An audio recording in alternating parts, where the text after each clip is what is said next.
2025 সালে বিশ্বের যে কোনো দেশের তুলনায় সবচেয়ে বেশি সংঘাত হামলায় জড়িয়েছে ইসরায়েল। বিভিন্ন স্থানীয় আর আন্তর্জাতিক গণমাধ্যম বিশ্লেষণ করে এই তথ্য জানিয়েছে স্বাধীন সংঘাত পর্যবেক্ষণ সংস্থা ACLED। সংস্থাটির তথ্য বলছে এবছর 1 জানুয়ারি থেকে 5 ডিসেম্বরের মধ্যে বিভিন্ন দেশে কমপক্ষে 10,631টি হামলা চালিয়েছে ইসরায়েলি বাহিনী। স্বাভাবিকভাবেই সবচেয়ে বেশি হামলার শিকার ফিলিস্তিনিরা। গাজা আর পশ্চিম তীর মিলিয়ে অঞ্চলটিতে প্রায় 8,500 বার হামলা চালিয়েছে IDF। নতুন ব্লেন্ডে আরো রিচ অ্যারোমায় সেলন ফ্যামিলি ব্লেন্ড টে।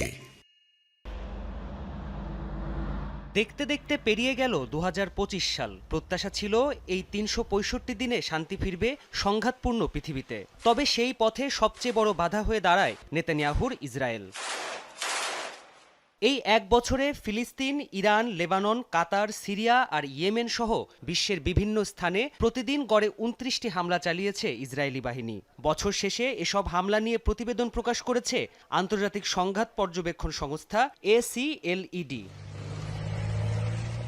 সংস্থাটি জানায় এই এক বছরে সবচেয়ে বেশি ইসরায়েলি হামলার শিকার ফিলিস্তিনিরা। গাজা উপত্যকা ও পশ্চিম তীরে কমপক্ষে 8,332টি হামলা চালিয়েছে ইসরায়েল। এসব হামলায় অন্তত 25,000 ফিলিস্তিনি প্রাণ হারিয়েছে। আহত হয়েছে 60,000-এরও বেশি মানুষ।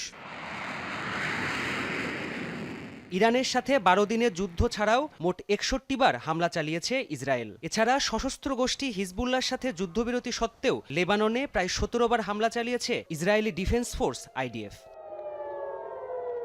বাদ যায়নি মধ্যপ্রাচ্যের আরেক দেশ সিরিয়াও। ইরানের সামরিক কার্যক্রম ধ্বংসের অজুহাতে দামেস্ক, দেরা আর কুনেইত্রা সহ দক্ষিণ সিরিয়ার বিভিন্ন স্থানে 200 বারেরও বেশি হামলা চালায় ইসরায়েল।